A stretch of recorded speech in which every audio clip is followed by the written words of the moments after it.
Hi, everyone. We'll give it a couple of more minutes before we start.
All right.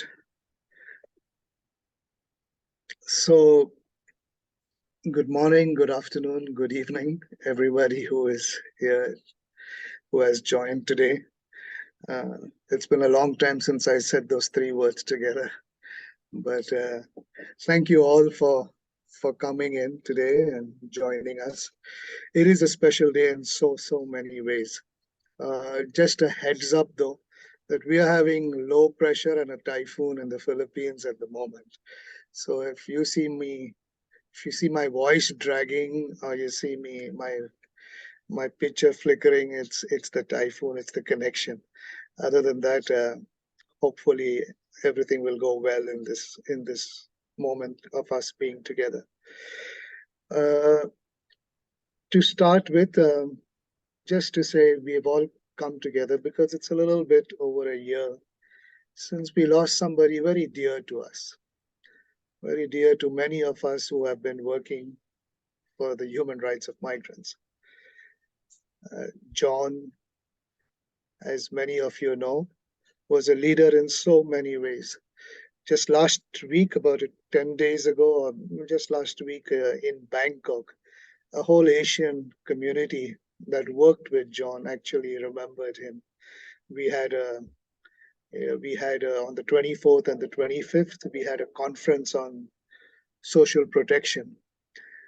And we dedicated MFA. It was organized by MFA, so MFA dedicated the deliberations of the 2 days to his memory. Because one is the issue of social protection was very close to the heart of John, and you will see that in a little while as well. But also the fact that I was surprised in the conference itself, how when we took a moment to to remember him on the second day, uh, we started the second day by recalling the time some of us spent with him. And it was amazing. I didn't know this. You know, when you get involved in GFMD and things like that, with the hundreds of people who apply and things like that, I was surprised at how many people who had eventually made it to the GFMD were thankful to John. You know that, and happy that had gotten that opportunity. Happy that they met somebody who was so humble when he met people from the grassroots. And that was amazing about him. So let's begin by hearing his voice first. So in the format of today, what we will do is we'll hear some of the messages that he has over time taken the floor on and kind of expressed the challenges that he put before the international community, before us as civil society, and everybody who was involved in this struggle together. Uh, and I know what a thinker he was. Uh, you know, always strategizing, always thinking of how to move this agenda forward. And I know him from 2006 at the first high-level dialogue on migration and development. And I remember his jaw dropping when, at that time, the special representative of the UN to the high-level dialogue basically said to the 7, 8 of us who were from civil society at that time, chosen to be part of the kind of um, by the by the UN to be representatives of civil society kind of thing. I remember at that time the representative of the UN saying civil governments don't want you in the room. A statement like that, just he put it out there to us kind of thing. And we were all, John, myself, and a couple of others from our group who continued over the years, who, when we heard that, looked at each other and then what are we doing here kind of thing. And from that moment to where we walked together and where he led to bring us together, you know, massive, massive. Today, when you sit with evaluators and you sit with consultants who want to ask, oh, what change have you made? Or what impact have you had? Or, these kind of log frames and all kind of things you have to deal with in our world of civil society when you're dealing with donors kind of thing, or even now UN agencies. Uh, this man's life was an impact, a testimony of how many people, how migration has become one of the biggest issues of our time, and how many in civil society have taken it up from a rights-based perspective, not just migration, mobility as an issue today. You know, let me just put out another story of his. I remember another jaw-dropping moment for John was in 2015 when when the UN decided to have this conversation in the UN kind of thing. And so we were in New York together, and then suddenly somewhere during the deliberations on the Global Compact, and that was prior to the Global Compact, the consultation kind of thing. And there was one moment of stark realization that the UN is going for two separate compacts. And John could have put an explosive gadget in the room because he got so pissed that the UN is going to two separate compacts. He couldn't believe that they were going to do two separate compacts. When we stepped up the room, John in his agitated, excited kind of way saying, "I don't believe this is two compacts." So, and I remember having this conversation with him of, yeah, maybe this should have been a moment when we were looking at mobility in our times today. And what does that mean? And for John, that was it. Yeah, this is what we need to be looking at. And he had made his decision already that he would start getting the two compacts to start talking to each other as if they were live instruments kind of thing. They would, and he was among the first people who talked about this kind of both the compacts talking to each other. And so there are many, many moments like that. Many, many. I find it amazing how he would have these kind of moments of shock and recovery kind of thing, shock at what governments are doing and then recover in what we must be doing. It was always that with him, always on the go, and it was fantastic. I love that man, and I know he loved many of us, many of us. So it's good to remember him. It's really good to remember him. The last time I was in Geneva, I saw him all around the place kind of thing, which is about 6 months ago, because I would see him in different moments, kind of thing, hanging around at the bus stop or walking in his fast pace to the ICMC office or to the UN, and with his sometimes his bag, sometimes his satchel kind of thing. But amazing how he was so well. He was still around, still walking around the halls, kind of thing. So I'm glad that we have come together today to celebrate a little bit over a year of his passing away.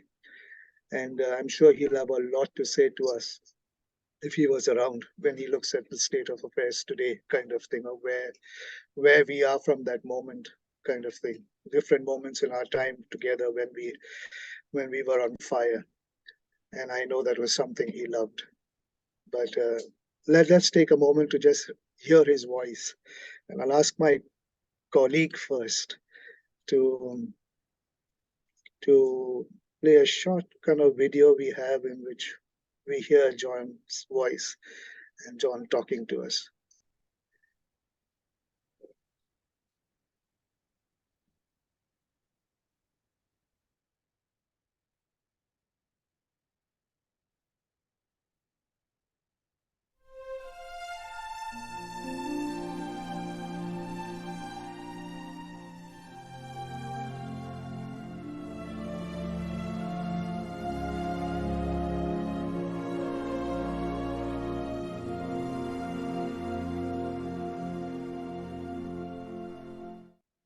Hello, I'm John Bingham with the NGO Committee on Migration in New York. We have several colleagues with us on the phone today, and I've asked questions in the chat box, and Senora Pereira in particular answered a question with a tremendous insight into the role of migrants and contributions to social security.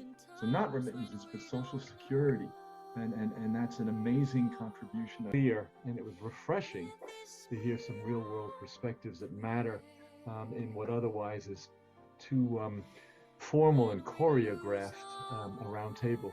If you've always appreciated, and as have my NGO committee on migration colleagues, always appreciated when the trade union leaders and workers would step into the People's Migration Challenge webinars and really help us all not only see, hope, and feel change, but to become fluent on some of the issues. Some of the very new global unified civil society statement towards the International Migration Review Forum on implementation of the Global Compact for Migrants between now and May, that it actually cites the general comments from your committee, sir.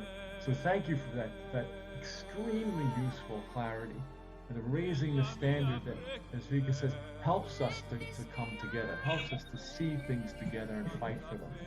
Thank you.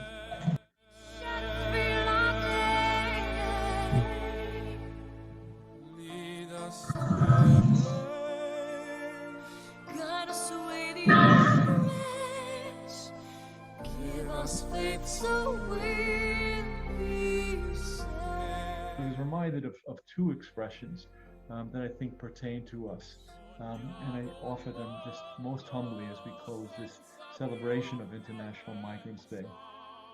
The first was by an African-American feminist and activist, a woman named Thea Bowman, who said, "It's important to remember who we are and whose we are."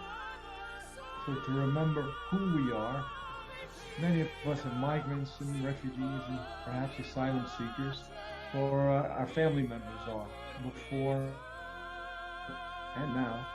Many are comrades and advocates and leaders and co-workers and neighbors before and now, who are migrants or refugees and asylum seekers.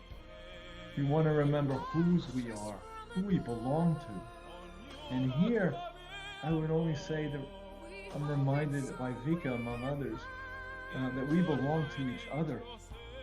We belong to each other in this movement. In all we hope for and work for, we belong to each other.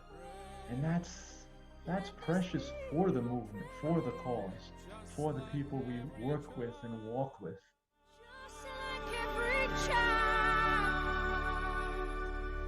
Need to find a place, guide us with your grace, give us faith so we'll be saved. In our faith declare, I chase on.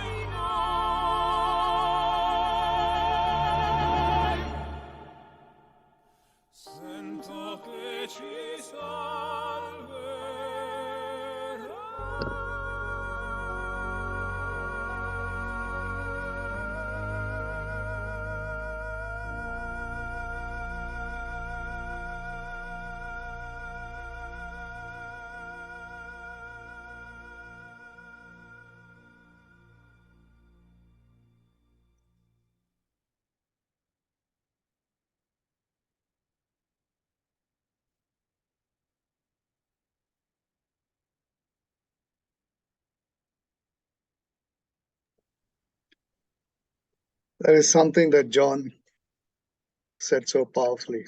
and in the movement we belong to each other. And I was surprised when I saw this video once again on the 25th last. I was surprised that I had not seen the video before the program. So we knew we were organizing the program on social protection, social security. And we knew we were dedicating the 2 days for him. And the team prepared the video.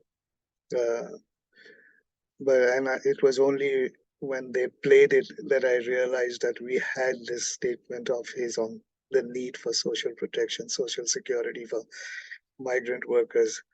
And it just was such a powerful moment to be connected with him at that time, to see that, yeah, it's, you know, he was at the right time in the room with us, kind of thing, at the starting of the meeting. So it's good. It's good to remember such a close friend, such a dear friend. But let me take. I know there's so many of you in the room that have known him very, very personally, very, very closely, and who's been a friend, who's brothers for a long time. And I know there are others who have never heard of, never met him, but have heard of him, who are in this room as well. And you have heard us tell stories of him. You have heard us celebrate his life, and you have seen him on Zoom calls and all during the pandemic and things like that. And you are here today because we are celebrating that memory. I know that, and that many of you are very, very much grassroots-based organizations. And I think that was the beauty of John, that he never forgot his grassroots kind of thing. From his early days when he was in Cambodia working with refugees, from that time and in the US kind of thing to now, he never forgot his connection with the grassroots, and that was beautiful. So let me open this up now for friends who want to share also a memory that is precious.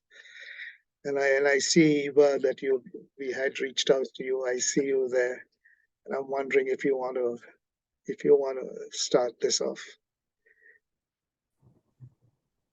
Thank you very much.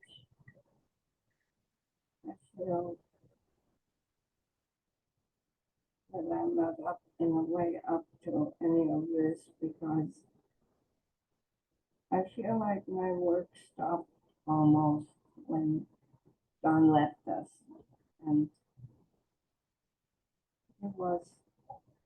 I think he was our committee, frankly, the NGO Committee on Migration, even though he actually insisted that he would be the Geneva representative for our committee. And now we don't have one.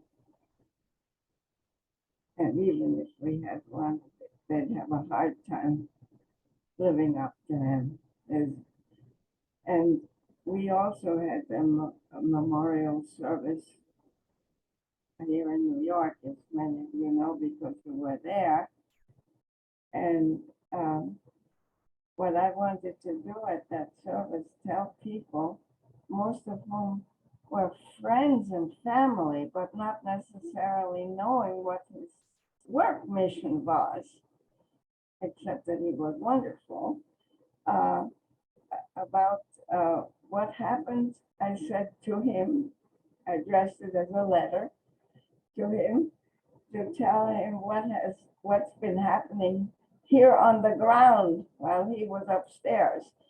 And among the things that I mentioned, just a very few, but what I think is so interesting, and even those of you who were there may not have realized, 2 days later, one of the items I talked about, which was entitled Doing What Matters, the NGO Committee on Migration, for a book that Elsevier Press was putting out on the experiences and adjustments of migrants to the United States.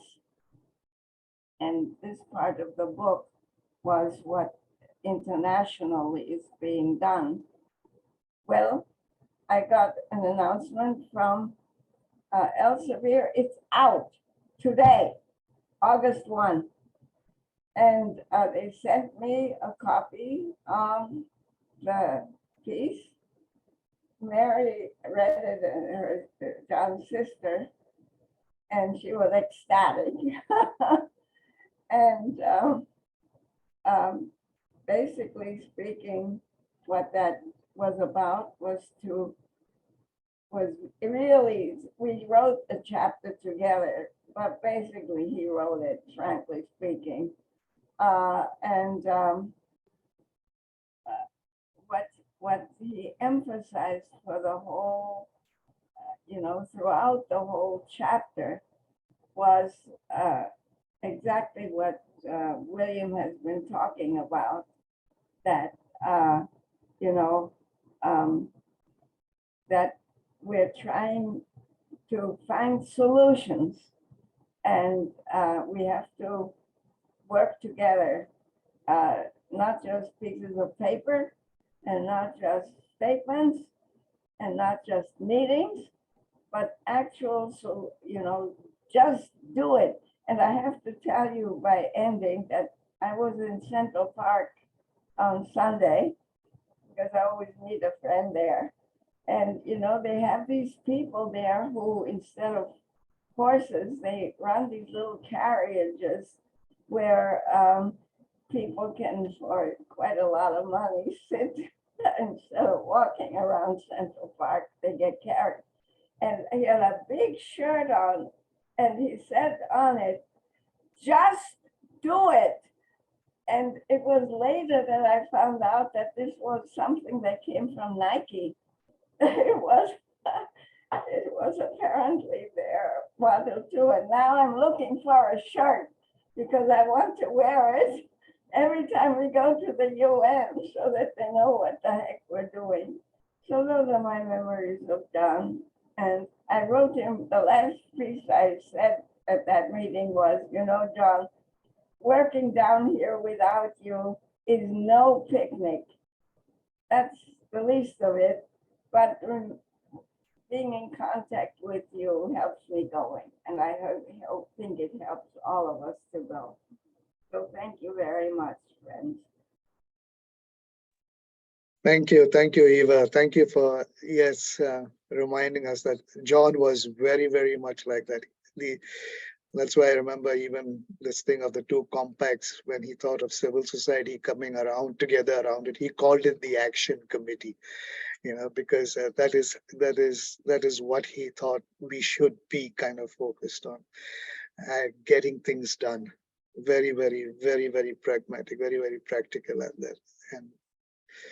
But let me ask, feel free, anybody wants to raise hands, but I know people who are here as well, who, if you don't mind, I will call on you kind of thing, since I see you.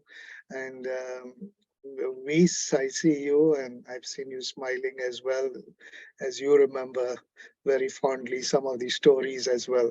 You want to take this moment to come in?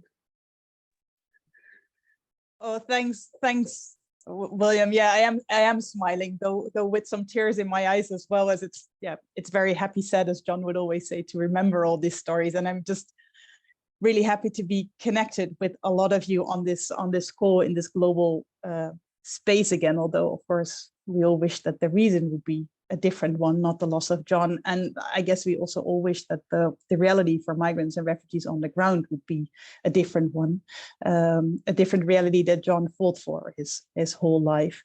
But I do think it's powerful to still be connected again here in this global space, and to know that we're struggling for this reality together, that we're not like soldiering it alone. And I think, if anything, I believe this is one of the biggest gifts that John gave to all of us, with the collaboration of many of you, that he really, really believed that we needed to work together, that we needed to be a movement or movements, and that we really needed to connect our local grassroots realities to what was happening in the policy room on national, regional, and global levels, so that we could make our voices heard as migrant organizations, refugee organizations. So I'm just happy that that by having this whole series that you have all been organizing this whole year, that we are keeping his legacy alive. I've been trying to do so here in my little corner of the world, in the Netherlands, where I've been working the past 5 years with refugee assisting organizations across Europe, working at the borders on very harsh circumstances. And I always think of John whenever I'm in one of those border areas, and I try to think what he would do or he would tell the people that are working there at the borders. But maybe for those of you who do not know me, or for those of you who I do not know, as I know a lot of people have joined this movement since I've retreated a little bit to the regional level. Before I moved back to the Netherlands, I actually had the privilege to work with John for 7 years at ICMC in Geneva, New York, later on Brussels. Walked alongside him, organizing the Global Forum on Migration and Development, civil society's involvement in the high-level dialogues and the UN summits, and later on the compacts, unfortunately, 2 compacts. Yeah, and there are indeed 1,000 things that I remember of him and that I cherish of him, having worked with him on so closely for so long. So I think I'll just lift out 3, and then I'll give the floor to someone else.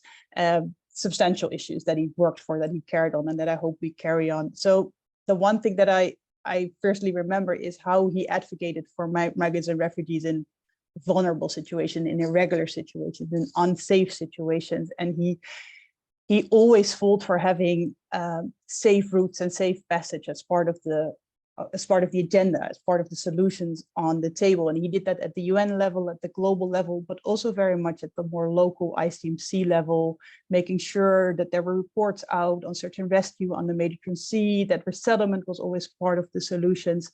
So he really fought for a safe passage to a new life. And I hope we keep that memory alive in our daily work these days. I think the second thing he cared about deeply, and William, you've referred to it a couple of times already quite powerfully, but he generally, of course, he was an advocate for migrant rights and labor rights generally, but also specifically, he worked a lot on the protection for undocumented migrants and the regularization of undocumented migrants. And he did that locally, grassroots, on the streets of Long Island, working directly with people. And later on, he brought those experiences to the global policy level. And even in those early years, what you mentioned, William, civil society was not supposed to be in the room, and we were certainly not supposed to talk about rights, because the GFND was supposed to be about development, and development, according to these governments, had nothing to do with rights. Well, John and many of you knew differently. There is no development without rights. And I think he successfully, with many of you in this call and many others, were able to flip this agenda and flip this dialogue to be much more extensive on including the rights of migrants across the board. And I think it's much to his credit and the credit of many of you that at least the dialogue switched, the compacts at least cover a whole range of rights. Now, of course, we all know there's a little issue with implementation on the ground of these impacts. And I think we can know quite surely that John would want us to focus on this if he would be here with us still today. So I think he would tell us to focus almost all our attention to implementing all these beautiful words that have been said and spoken at the global level. So implementation, just do it, solutions. But at the same time, I also think John was really a champion for this global dialogue between governments and civil society, between government, civil society, and UN agencies. Global dialogue, global governance, we may call it. And I think with all these faltering realities that we're seeing on the ground across the board, across the world, I think he would encourage us to make the global dialogue deeper and have more of it instead of less. I'm quite sure he would want to keep us focused on staying connected with each other and making sure that governments continue to talk to each other, because it's the only way we can change something about the harsh realities on the ground. And then finally, so those were sort of the 3 issues that I think, I remember of John substantially. And then there are 1,000 phrases and sentences and things that that pop up here and there. So I'm sure you've all heard this phrase that he would always say, like, guys, we need to keep our eyes on the prize, focus on what's most needed for those we serve. Or he would open up a meeting with, what's the good word? What's the good word? And he was always trying to walk the talk. So he would not only talk about these issues, but he would also really live these issues. So whenever I meet someone in need, I try to think of John and what would John do. Now, there's one phrase that I remember of John that I didn't like all that much, for everything that I loved about him. And he would always ask me this thing. I don't know if he asked anyone else of you. So tell me, what's your biggest worry? Being an optimist in nature, I didn't like this question at all. Of course, he asked it coming from a nice place because he wanted to help us solve this worry. But I guess, John, these days, my biggest worry is quite meta, as I'm seeing so many places, even the most basic protection and basic human rights standards are absent or faltering. Even here in the Netherlands, where I live now, our government just fell over asylum and immigration policy on the issue of family reunification of all things, questioning family unity and family reunion. John would hate this. So sometimes I'm happy for him that he's no longer with us to bear witness to this sort of ugly part of humankind. But most of the time, I guess I just miss him by our side to tell us what to do in these harsh circumstances. So I shared something last week at the memorial service that was held on Long Island by his friends and family of John, that I like to reiterate. So I often ask myself the question, what would John do? I know he would hate that question because it was never about him. None of this was ever about him, but I cannot help myself and ask this question. So what would John do if he was here with us today? I'm sure he would crack some jokes, put out some bad puns. He would, if we were physically together, put around a bag of candies, and then he would take a moment to remember the countless voiceless people who cannot be here with us today. And then he would surely read a poem of a local poet. So this is the third time, and I assure you the last time I'm going to read this poem to you that I gave to John when I left ICMC, and I think it's quite telling of our relationship. I've put a stone in a river on this earth, and now I know I will never be forgotten. I provided proof of my existence, because by moving that one stone, the water will never flow the same way again. John, with his stones, has diverted so many rivers in his life into the right direction, including mine. And I'll be forever grateful for that. So as John wrote to me in one of his final emails, here's to moving the stone in the river, here's to more. Let's continue his legacy. Yes, thanks, Reese, and thanks for that reminder of how much John believed in the kind of movement, and of us working together, and the current times, what you have just set up your own government there.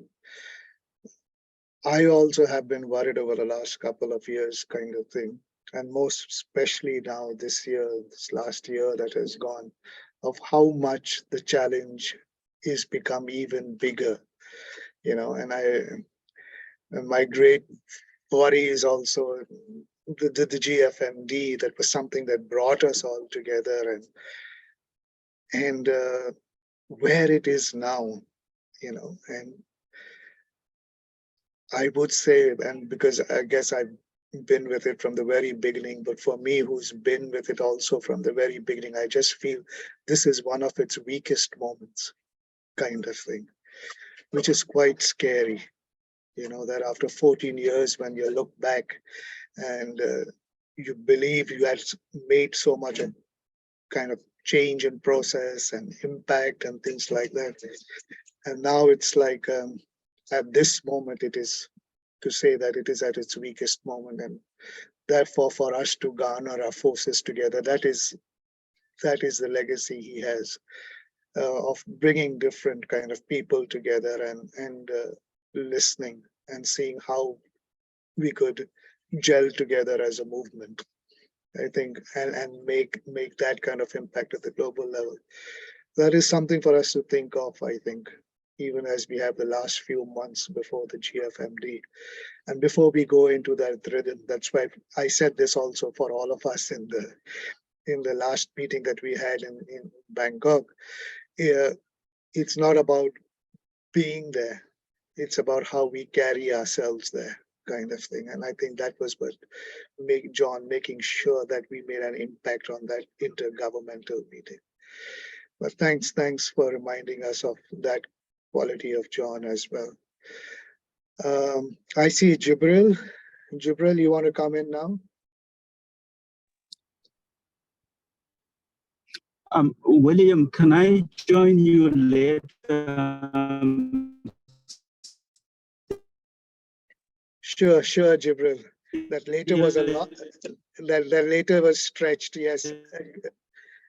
Just let me know when you're ready to come in.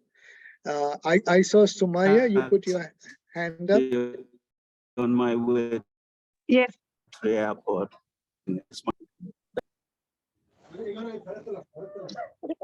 Jibril, I said yes. Later is okay. Just let me know when you are available. Sumaya. Yes, may I? Go ahead. Okay, thank you. Already mentioned about the John work, the way he support the grassroots level organization in the regional level. So John is something different comrade who was totally different from others. When we met first time in Indonesia, that time we was thinking how we will talk to such a big boss, such a regional leader. From that time he was in ICMC. But such a nice way he was talking with all the people who is in front of him. He was saying, how are you, how is doing, from where, this so many things I can remember. But the thing I can remember, the way he was supporting grassroots level organization. Eva was mentioning that always he wants to see the grassroots voice in the regional level. But William also doing his best support to capacity building and take this migrant worker voice to regional level. John, we miss you every day. You are with us. You are with our heart and every day in our work. In Bangladesh, we work in a 4th district in the TTC. Our team registered and so many people cannot join because of that time and some don't have the connection also. So everybody was remembering and in Bangladesh, we spoke about you and we pray for you. God bless you and you rest in power, rest in peace. Yes, you give us the candle and we take this candle to our migrant workers who in destitute situation, who is in deprived situation, who is facing problem, both in the policy level, our day-to-day activity for migrant workers, for women migrant workers, for the male migrant worker also, who is undocumented. There is a strong voice from MFA and MFA members. Everybody will miss you and we miss your smile, your courage word, everything. Rest in power, rest in peace. Every time we will miss you. Over to you, William. Thank you. Thank you, Sumaya. And yes, I'm definitely you're one of those grassroots leaders that John came to know of and would inquire about from our region. I know I talked to him many times, and many times he would ask me about the different organizations, the people that he had met across the years from the region, and ask me about them, how they're doing, how's their work going. And you were definitely among those people. John, I see your hand, and I'm wondering if it's okay if I ask you to come towards the middle of the. So. Absolutely, no problem, William. Thank you very much. Yeah. Okay. George Joseph, I see you.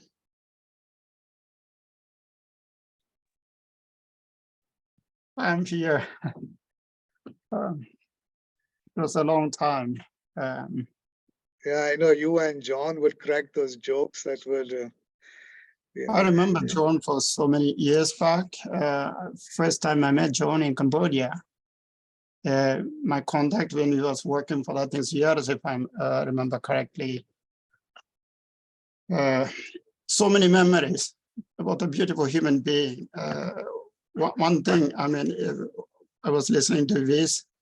I agree fully with what you said about the John's personality, and you always have been extremely generous towards not only the caring about other human being, but also he opened himself to his life.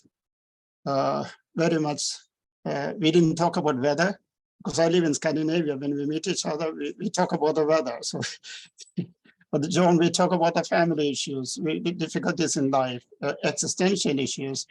So many times we had very deep conversations, and he invited me to home. To you, John, I don't know you remember me at that time. He was quite young, and we used to visit, having dinner together, and also working together with him. One thing we'll never doubt about John's commitment for the cause, but we never thought about himself. It is all about a movement. We owe so much to John for his leadership and his inspiring way of being, and bringing together people from all continents together.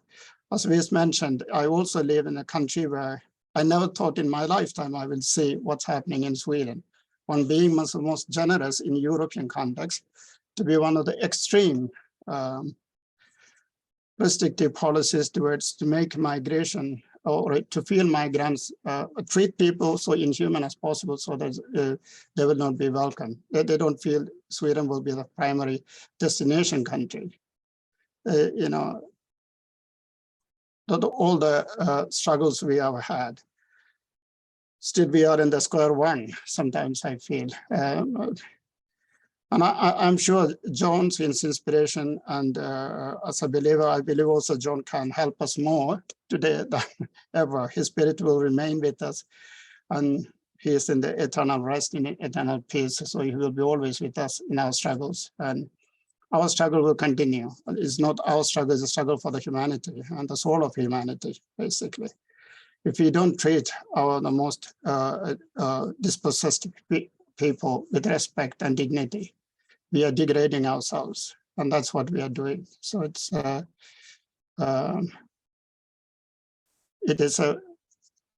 we need to not only inspiration from John, what he taught us to with his friendship and with being simply human being, simply as a human being, his way of his simplicity and his commitment. And we have to recommit ourselves to continue the struggle. It's a long way to go when all our brothers and sisters are cared for, supported, and we accepted us and respected as human beings. So we have a long way to go. Thank John, and so I can thank you especially for the John's family. So it's a great gift to the world from your father. Always remember him, memory. And thank you, William, and all other Eva, all the people who might say it's a, you know, it's a struggle together, and somehow the global civil society leadership came together spontaneously. A lot of hard work, a lot of struggle. Good luck with everything you always do, what we are doing, and an eternal gratefulness and to John and his eternal memory. Thank you so much. Thanks, George. I'm wondering if in the room at the moment, you're the man who knows John for the longest time. If you know him from his Cambodia days. Yeah. So unless anybody else wants to take that medal away from George now. Well, I think John's brother is actually with Johnny, so I think not he wins. aside from family. Don't take away from his family. Yeah, we have Charlie Bingham here, my father's oldest brother. So he's known John Ken for quite a long time. Yeah. I am still learning. I don't have any claim. It's just being thankful to be privileged to to be known, John. So thank you. Because because I know he often talked about the Cambodia days, and I still remember I was shocked at one time when we met somebody from Cambodia, and he started speaking to that person in Khmer. And I was surprised that he not only knew the language, but even remembered the language kind of thing. So it was very, very impressive. So you know him from those days. Good on you. Good on you. All right. I see. Helena, you had a chance to meet John as well, and you want to come in?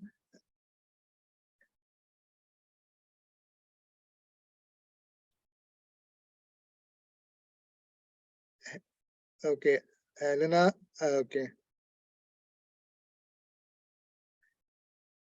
All right. Helena, let me know. Let me come to somebody who knew probably John only online, if I'm not mistaken. Binod? Yeah, thank you.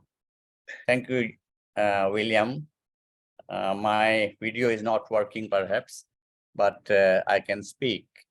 And I think you have rightly spotted me as having met him online only. And that was when I had just taken over as the president of the GRFDT, and the COVID struck and we all went online en masse. That's when this opportunity came, and I did not know his background. I did not know his name. Without knowing all that, I was listening to his speech, and it touched me very deeply.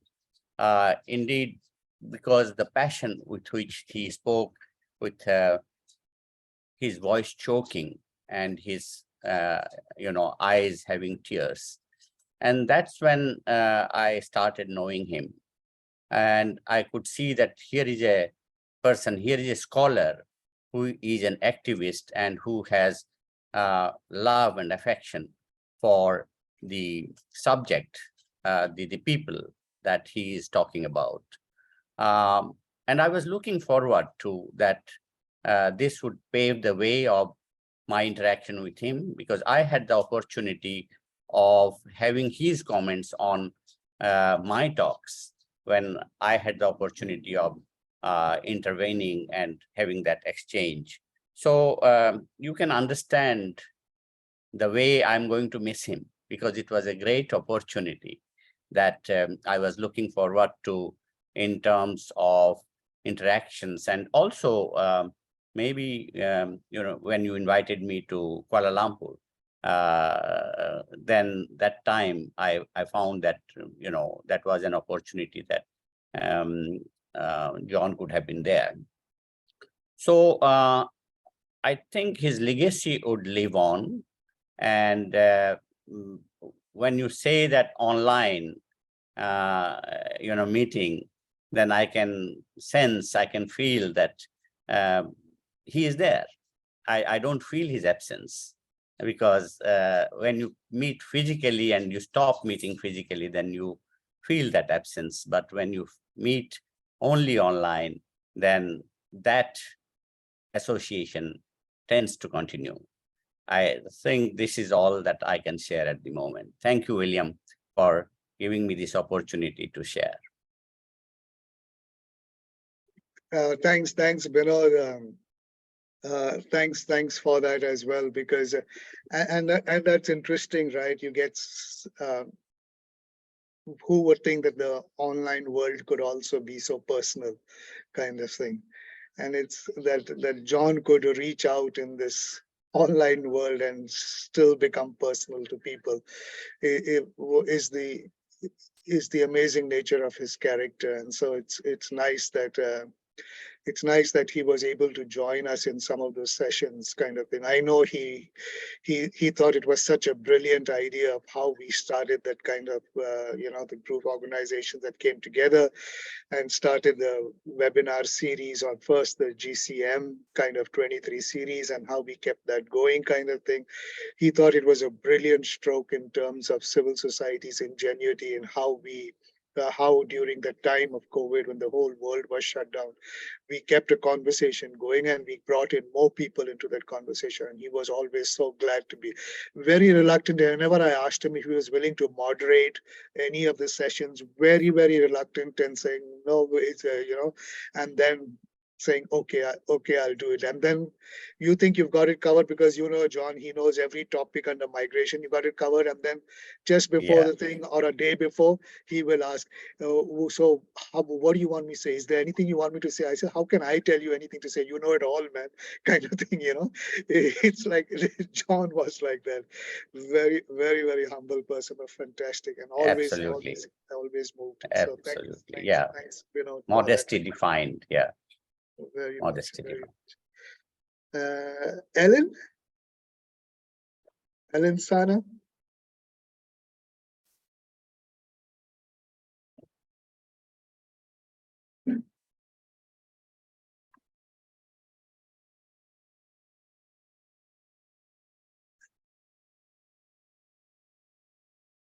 Ellen Sana. Okay.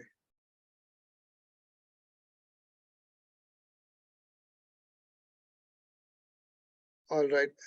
Sumi. Hi. Hi, Sumi. Go Um, ahead. hi. Oh, I don't know what to say about him. Seriously, there's so many things that come to mind. I think that the nice thing about him was how much he knew about all our countries, really. Like what you said, he knows everything about migration. But the first time I met him was at a MFA program, and we just, it was so easy to start off a conversation with him. And you'll talk about Malaysia like as if he knows Malaysia and is like he's been in Malaysia forever. And I was so intrigued about the things that he said about Malaysia, some of it which I never knew.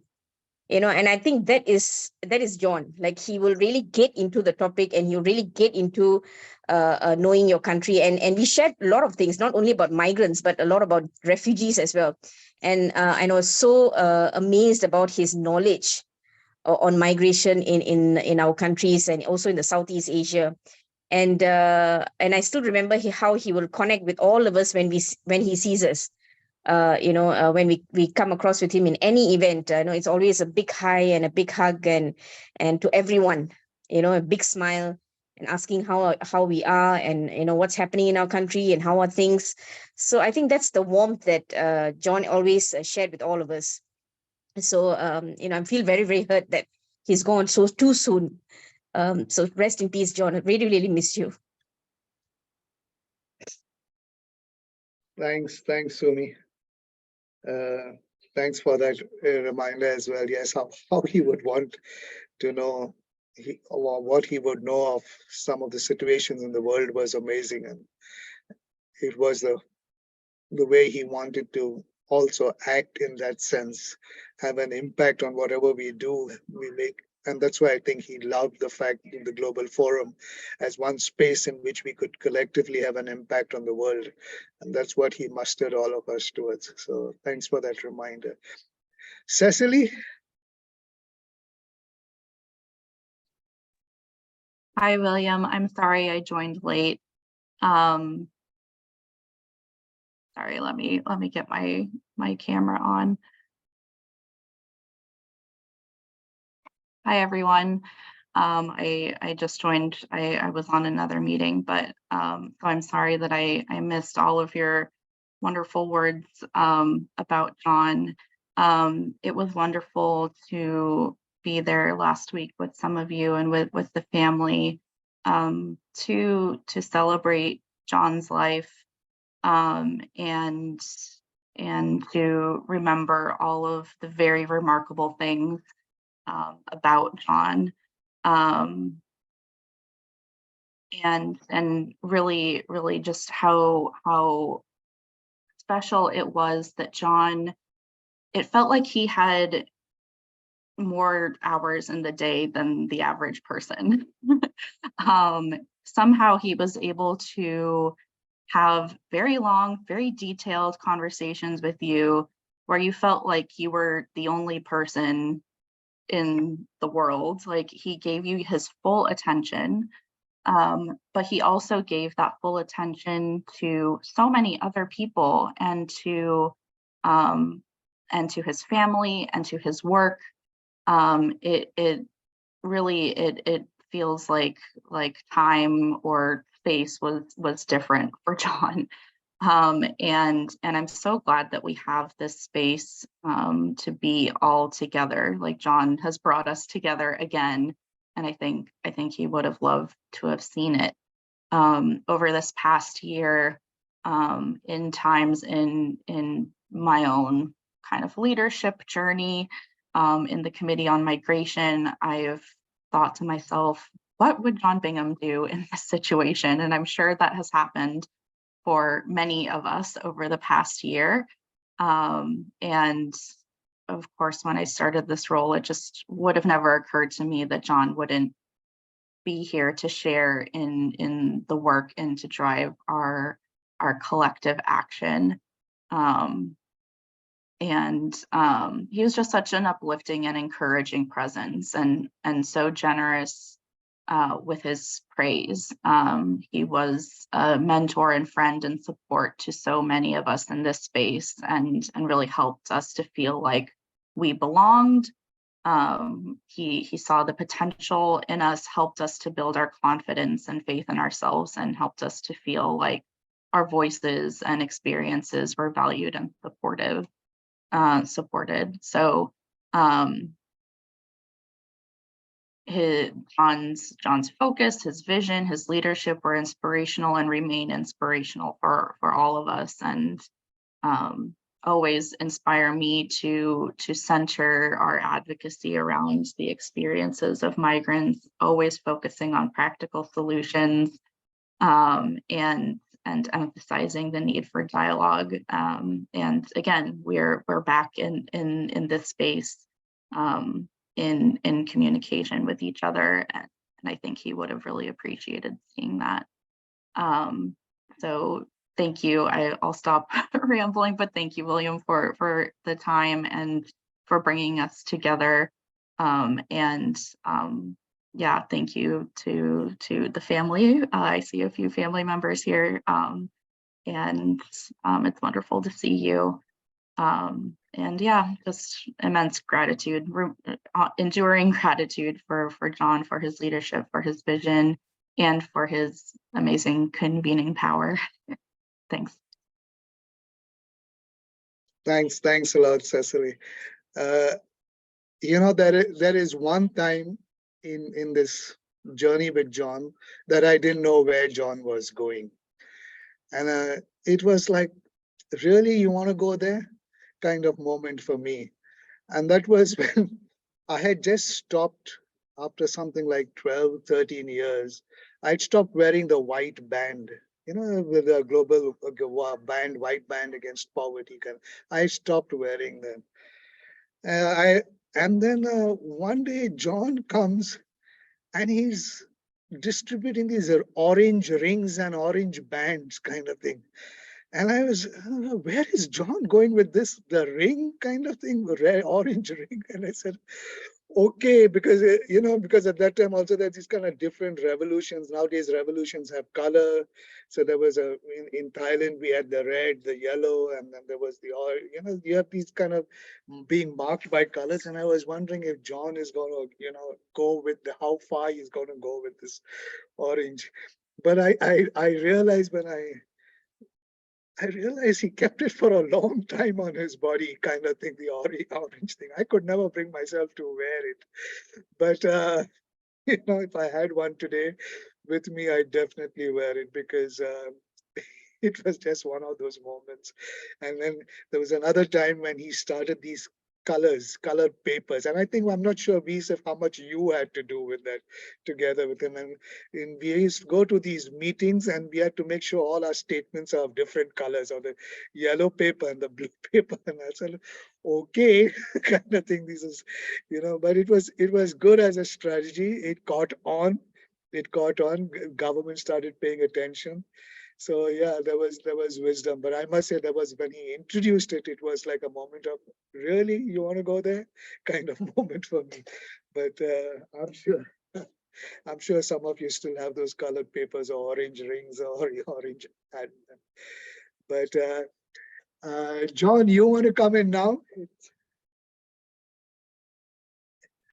Sure. Thanks a million, William. Thank you all for organizing this beautiful memorial event and for dedicating the People's Migration Challenge series to my dad's memory. I'm sure he's very honored to see his legacy put forward, to see his work continued by the work that you all do. I'm here with Charlie Bingham, my dad's brother. I'm his eldest son. We're representing the family here today. Weiss was talking about the stones that my father put in all of our lives. Well, we are lucky enough to have him put boulders in ours and to have directed our rivers. He was definitely the source of mine. It's an honor for me to be here amongst all of you who work day in and day out for the migration cause.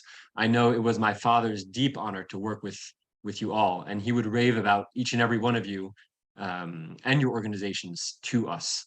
He was very proud of the work you all accomplished together, and we would get, my mother, my brothers, and I, daily updates about your international movement's numerous advances, some of the rare setbacks, although I understand that those setbacks were rather few and far between. As you all know, my father was an excellent communicator, an extraordinary communicator, because he could speak directly to the heart and soul of each and all, no matter the cultural and linguistic barriers. He had a rare eloquence, a rare eloquence that was carried by his belief that we could only move forward together with shared objectives and collectively built demands. He was really an objective, focused person, as you know, it just seeped from his soul, from his action. He had that objective first and foremost in his sights. He had an astounding capacity to bring the best out of people, valuing them and their contributions. He always found a place for us, for each and every one of us, in a conversation, a workplace, in your movement, and to each and every one of you, of us gathered here today in his memory. I want to tell you that John Bingham was your biggest fan, and we really got an echo of that at our dinner table. We were his favorite interns, I like to say. I wholeheartedly share this appreciation for your work from my own experience now. As I said, my dad, well, he really started my river. I'm now an immigration lawyer working in the poor suburbs of Paris. I work with individual asylum seekers and migrants to navigate the French complex administrative and judiciary systems to get a refugee status, to get papers, or to avoid deportation and administrative retention.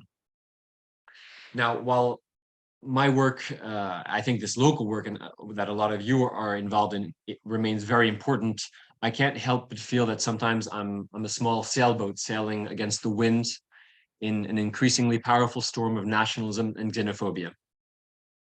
You were talking about worry and the worry you expressed in front of the developments in your respective countries. Well, coming from France, and I understand that France is the next chair of the GFMD, there is cause for worry. There's a real rising tide of nationalism, and I'm profoundly worried about what's going on in France. Now, my father believed that this nationalist storm could only be fought through collective action, by creating hurricanes of our own to make the wind blow our way. And you, the international civil society movement, alongside your union and business partners, are that perfect storm. My father was thrilled and honored to reap hurricanes alongside you, blow progressive wind to guarantee migrants and refugees' rights, and to turn the tide in favor of a more inclusive and welcoming border policy. My father, he was very theatrical. He had lots of gimmicks that he would repeat again and again. One of those was solutions, solutions, solutions. And you are that solution. I can see it very clearly, and he believed it very firmly. The GFMD, the Action Committee, those are all mechanisms for solution. No pressure though, you know. Now, my father would always and often reflect with me and share his reflections about your movement. And I'd like to share a couple worries he had maybe about your movement. He was, of course, always honored and thrilled to be a part of it, but he saw sometimes that there was infighting going on between certain organizations, or that there was a disproportionate amount of attention focused on process rather than objectives. Now, I come from a lot of student organizing in France and youth movements that are very focused on radical democracy and a focus on process. And I would often tell them, well, you know, Dad, process is important. And sometimes even infighting is important because these are signs of healthy capacity to mediate problems and find consensus among us in order to move forward collectively. But my father was incredibly impatient, and that fueled his objective, focused drive. Change couldn't happen fast enough for John Bingham. Migrant rights are being trampled now. We have to act now. Guarantee safe passage for asylum seekers now. Protect labor rights now. Tear down the wall now. Impatience was his virtue. He would repeat process, yes, but focus on the substance. I heard a lot about implementing rights, and I think that that's definitely one of his legacies. It's guarantee effective, concrete, material change for those on the move. And I'm so glad you reminded us, William, of one of his last theatrical displays, one of his last little tricks that he brought out of, from up his sleeve, one of these Act Now rings that I have on me today. These little plastic orange rings that you may have seen go around. Orange, he would say, it was the color of change. And it exemplified his urge to change. These orange plastic rings, I don't know where he got them made, but they're kind of uncomfortable to wear. They sweat on your finger and they kind of itch. But he would wear this and he would use this as a reminder because of this discomfort to remind us that change is urgent, that it needs to happen now. It's eloquently written on this ring, act now. He was a profoundly indignant man confronted with this increasing nationalism. And with eloquence and vision as his weapons, he fought for migrants and their rights with boundless energy and this crystal clear sense of purpose and objective. He brought this change into his own life outside of his professional work by opening his home to undocumented immigrants. And we grew up with Kosovo refugees in New York, fleeing the Kosovo War in at the turn of the century, and with Bolivian undocumented migrants in Sajunipuyi, right in the suburbs of Geneva. They will all miss my father very dearly. We were fortunate to have him encourage us to join movements ourselves for progressive change, whether that be on the climate front, through union activity, in support of migrants' rights, and in local politics. There are many lessons to be learned from his extraordinary life. He could bend time and space, as I heard Cecily so eloquently put it. He had time for so much, and there's many things to learn from this. But if there's one lesson that I'd like to impress on you all today, it's that urgency to act, to reach these objectives, these concrete objectives that we collectively set for ourselves. Now, I can't finish these words in honor of my father without mentioning his main source of inspiration, the Bible. In the Gospel of St. John, right before he is arrested by the state, Jesus told his disciples, when the advocate comes, whom I will send to you from the Father, the Spirit of truth who goes out from the Father, he will testify about me. And my dad always reminded us that Jesus was a refugee. His family fled to Egypt to escape religious and political persecution. My father, alongside all of you, you are all those advocates that Jesus talked about. You testify about refugees, you testify about migrants, you testify about the internally displaced, and by doing so, you testify about Jesus, about this powerful story of an immigrant who brought so much change into the world. In the wake of your colleague, John Kennedy Bingham, this tremendous advocate, who I'm so very, very proud to call my dad, it's our duty, his legacy, to strive onwards, moved by this rage and indignation that he so eloquently put forward into the world, and acting with this sense of urgency, to fight for a politics of welcoming, of generosity, and for open borders, and to do all of that now. One final word, this Act Now ring, this little orange uncomfortable ring that so uncomfortably pushed us for urgent change, he wore this into his grave, knowing that you would carry this fight onwards.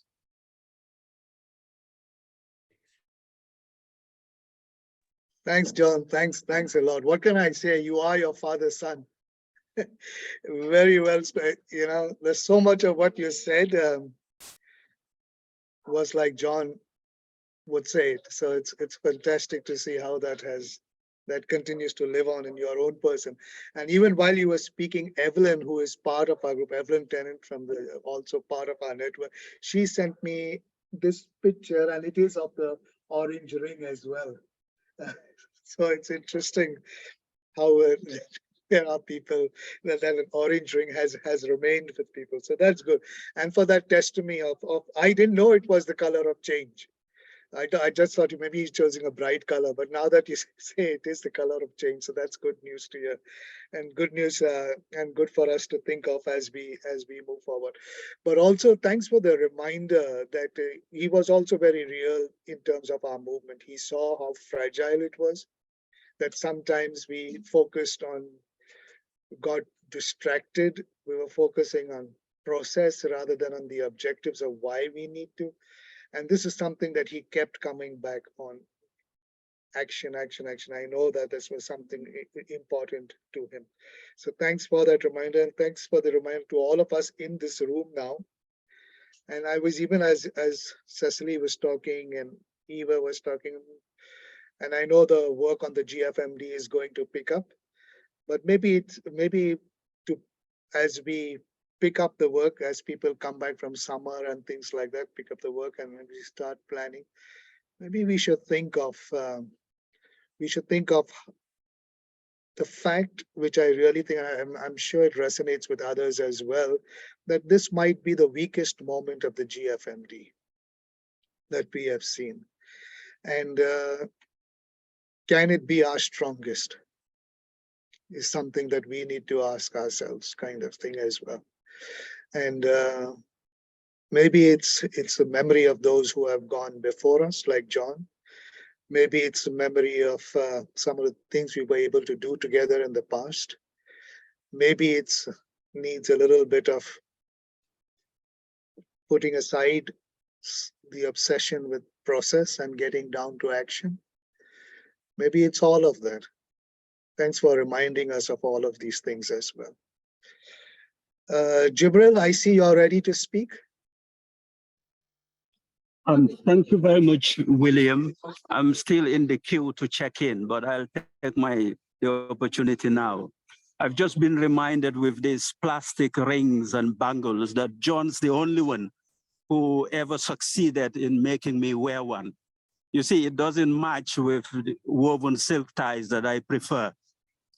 And John was a great lover of language, as we all know, and alliteration and his numbers. So today I will remember him with the letter P. So we remember him past and present. And I've been thinking about why is it that so many people connected so closely and emotionally with John? And I think we can use the letter P's to guide us through that. Most of us are in this business because of our interest in policy, principles, and practice.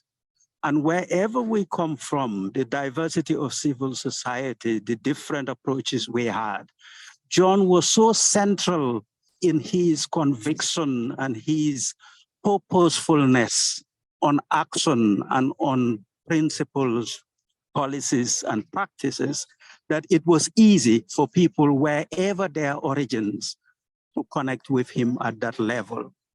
That perhaps was not unique to him. Many of us share those 3 Ps and a passion for that. But John had something else. That is, he was genuinely interested in people. He was gregarious in that sense, interested in people, where they're coming from, what their interests were, their personal stories. And not all of us have that inclination, as it were. He was driven by passion, and that perhaps is a link to his very vocation of religion and calling for the good work, as it were. And in his own words, he was interested in both the plumbing and the poetry. So he knew that humankind is not just body and mind, but that the soul is also important. And culture and the creative arts was always something that is helpful and useful in bringing the principles alive. So his passion and his belief that you have to anchor or accent the plumbing work that needs to be done with the poetry that reaches the soul of people. That has been very important. As we remember him, I'm going to remember him not with the P's that he lived his life, but the letter G. Overall, John was a generous man. And as we remember him, may we be favored by generosity, a sense of generosity, a generosity of will, and a generosity of spirit. I thank you all, and I'm pleased I've been able to connect ever so briefly. Thank you. Thanks, Jibril, and thanks for connecting, even if you're rushing to catch a flight. And that is true. I think I like the G, that John was a overall generous man, and that is very true. Whether it was with his time, whether it was with his ideas, whether it was with his just wanting to be with people, it is true. Very, very true. I see Elena Wong from ICMC. Elena, you want to come in?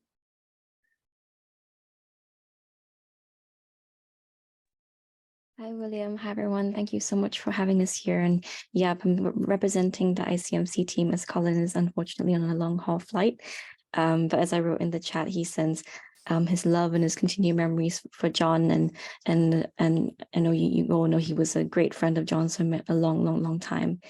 I've had the privilege of working with John for maybe about 1.5 years before he passed, unfortunately, just online. But I remember sharing in his initial memorial how much of an impact he made on us in the youth movement where I came from, and how strikingly he touched everyone who didn't even meet him properly.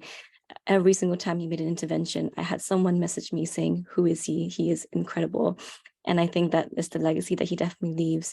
I will always remember his support of myself in the youth movement, how he so generously lent his wisdom, his time to guide us, to pay attention to everything that we said, and always give moments of support which space we shared with him. So thank you so much for having this. And the ICMC team, I know we continue to be guided by the same questions of what would John do? What were his priorities? Would he be proud of what we're doing, what direction we're taking things in? So thank you so much for having this space. And yeah, he lives on in the work that we do. Thanks, Elena. I see Saiful Haq. Thank you, William, for giving me this opportunity. I'm also being sick, so and also I'm out of camera, but it is an opportunity for me to say a few words on John, and you have given me that opportunity. You all know, mainly all of those are the participants here may know that we are very close with the John, like you, from the long time, since 2006 in the high-level dialogue. And then also he was with us for different occasions. I can remember him when he was in Dhaka. Also, William also with us. We met in different occasions. He was so lovely, and as Jibril mentioned, that he's so much generous with all the peoples. Everybody can remember him whenever had the opportunity to meet him. And he's beyond everything. He can meet peoples and love people so much. We always remember him. I can remember when there was a GFMD in Dhaka in 2016. That time I can remember one occasion that one of our participants from the civil society was sick and he was attacked, heart attacked, and he was so caring. He just like he was crazy. He said, "Saiful, take him to the hospital right now and take full, support him." And then after 2 days, regularly he he also went to the hospital himself. And for the sake, sake of God, and he survived. And he also has some, some humor also with him. In next year, when we met in some other GFMD, he took me to my hand and saying, oh, you see that dead man in Bangladesh, now he's alive. So he's like that, you know. So, and I was so surprised that he remembered that then one African guy and our friends. So I always remember John because, you know, he was so close to us and all others, you know. So I always pray for his, you know, eternal souls, and he's always with us and he will be with us. Thank you. Thanks, Saiful. And that is true. I remember that moment when somebody got very sick in Dhaka, and how John expressed a lot of concern for that. And if I'm not mistaken, I think we went to the hospital together, or he had gone something. But I remember that moment now that you bring it up, yes, of how he was very aware of that, even if at that moment, like, you know, we had the GFMD going on, and it was one of those GFMDs that was a tough one, to say the least. But it was nice that John had that kind of presence. Stella?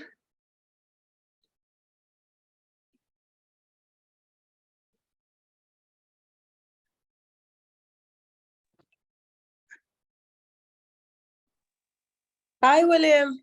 Hi, Stella.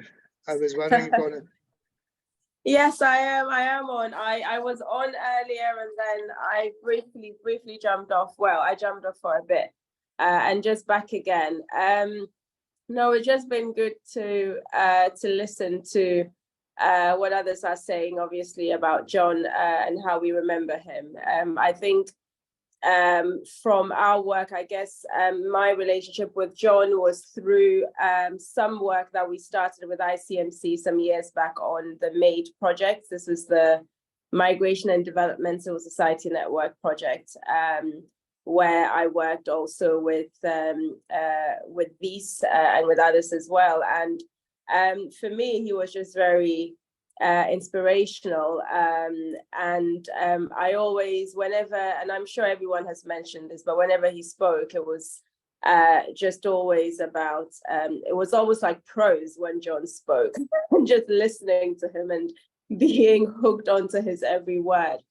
But also, of course, his passion for the work that we all do is what I remember the most, really. And sometimes I am reminded of how you know, at the sort of the steering committee, you know, the meetings for GFMD, at how he would push all of us to really challenge, you know, sort of changes that were coming from governments that weren't quite what we expected, and just being strong as civil society. And I think that for me is what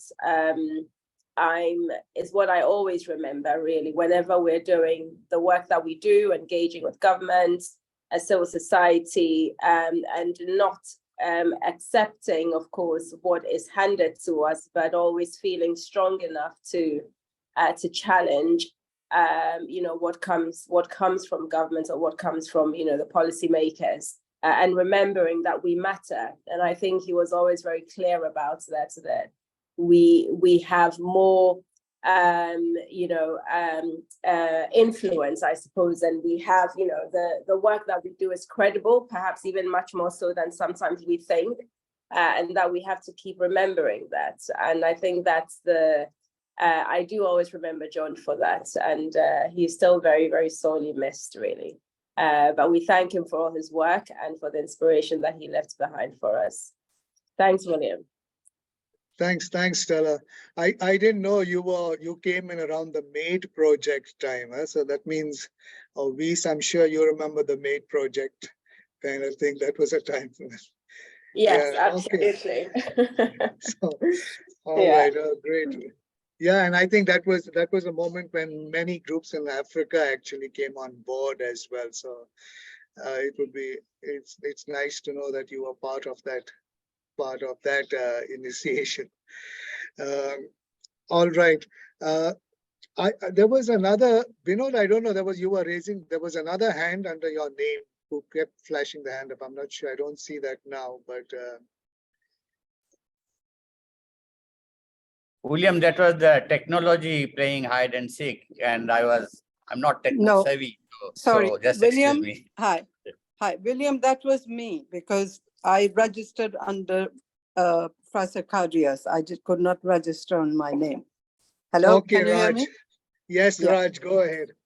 Yeah, I'm sorry. I somehow could not register, and then I asked Professor Kadria to send me a link.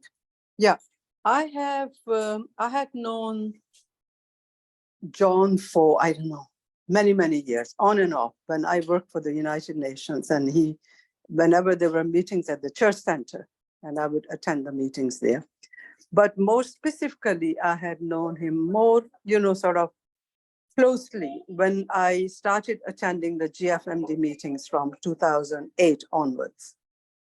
So I met him, and then I noticed how he was there, always willing to help with the position, the draft position of the civil society for member states. And the last one I attended with him was I think it was in Stockholm, or before that, Geneva, quite a few places and so on. It's always had been such a pleasure. I mean, he was there unconditionally to help. Say, okay, I will prepare, he will say, he will prepare the document, the draft. And William, you are the one you are going to present. You remember that, William, in the Stockholm meeting in Sweden, that, we were all, okay, I was more in the background because I was representing an academia anyway, in that way. So he was there always willing to help, always willing to help. And, his personality is just amazing. What a unique person he was. Never lost patience, always there and very thoughtful. And that is, that memory will stay with me. His, just accepting anyone coming his way without questioning and willing to help. And that is what John was. And that's what he stood for. Thank you very much. Thank you all. And thank you all for sharing. Look, I'm not sure if there's anybody else, but we have come to the hour kind of thing when we are to close. But just to say, it's been a fantastic 1.5 hours. I just love, that we've been able to talk about John, that we've been able to remember him fondly, so fondly, that we've been able to miss him. I know many of us have been missing him alone, kind of thing, but it's nice to feel comforted when you know that there are others in that same space that you are. I want to go back to the way Eva started. In some ways, I know, Eva, you said that with him gone, it's like work has stopped, your work has stopped. I've been talking to another colleague who's in the room as well, Helena, and in some ways, I've also gone back to the ground. Somehow this challenge of migration now has become so big kind of thing. It's so frightening of where it is going at the global level every day when you open the news kind of thing, and you see that. Even for somebody who's been in this space for a long time, it's so overwhelming. And so I have, in a certain sense, also retreated back to the ground kind of thing. And I realize it's more from a perspective of going back to the ground, what John would call of building power. That our power is in the ground.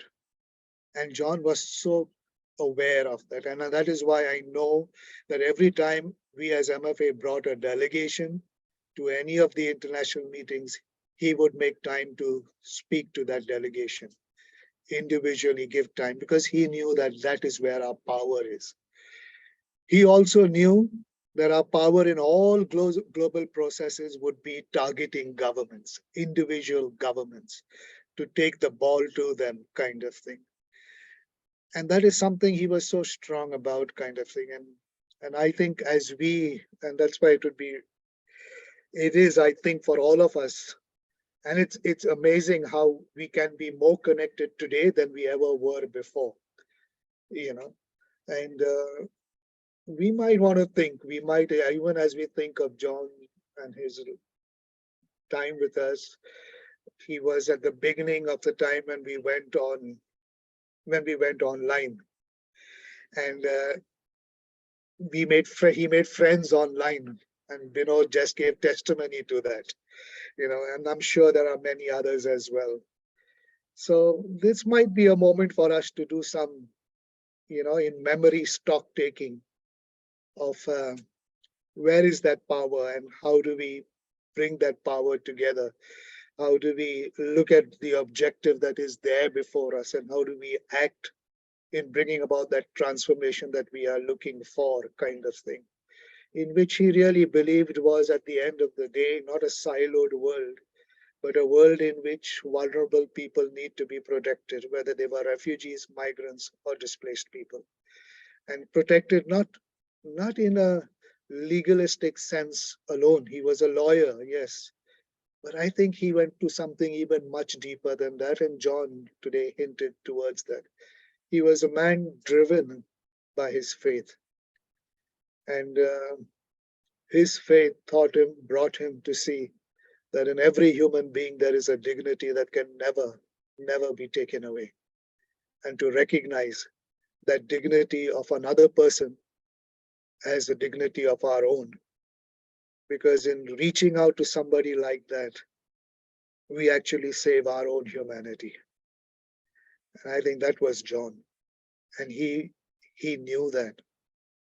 He knew that in reaching out to the vulnerable, he was understanding in a much deeper way why he was here. What was his life on earth meant to be? And he lived every moment of it like that. And that is why we today are in this room remembering that. He was definitely somebody I looked up to. There were moments, like I said, when I was wondering, really, John? And then there were moments when I would say, anytime, John. And that is the power of friendship. That is the power of walking together. That is the power of believing in something much bigger, much deeper than ourselves, because it gives meaning to what we want to do together, and basically it gives meaning to our own lives. So thank you for everybody who was here, who was not able to be here. Colin said he's not able to be here, but many of us journeyed like that together. I'd like to thank John's family. John, we know a lot more stories about your family that you don't know we know. Because when he wanted to tell funny stories, he would tell about his sons. So let me give you a heads up on that. He would tell us, funny stories about his sons. And that was always amazing. And I loved sharing stories with him about my daughters.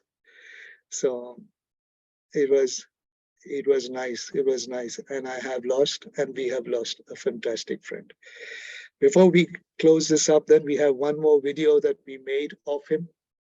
This is another video that we made at the beginning of the year. And we played it several times in MFA meetings. We played it several times. There are a number of MFA people in the room as well, and at national level, different organizations. We have this thing in MFA now of dedicating programs to our leaders who are no longer with us. And John is definitely one of those leaders we remember often, and dedicate our programs to. So it's a nice practice. It brings us to reality. It brings us to keep an eye on the objective. It gives us inspiration to move forward. I hope it does the same for you today in this moment. Elisa, if we can play that second video.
Thank you everyone for joining.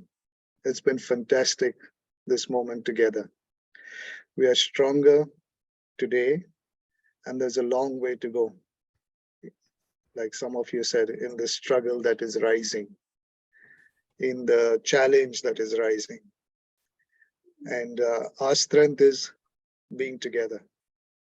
So even if we don't connect as much as we should, but if we keep an eye out and think of each one out there pulling the punches, I think the movement will be a defining movement. Definitely today, migrant rights is one of the biggest issues at the global level that movements like ours, people like us, working on the ground, working in different spaces, need to connect. And when we connect, we are a very powerful force. This is what we know from our experience in working together with John. Keep that memory alive. Keep that fire burning. Thank you for joining today. Stay blessed. Thank you. Thank you. Thank you so much. Thank you. Thank you. Thank you. Thank you. Thank you. Thank you. Thank you. Thank you.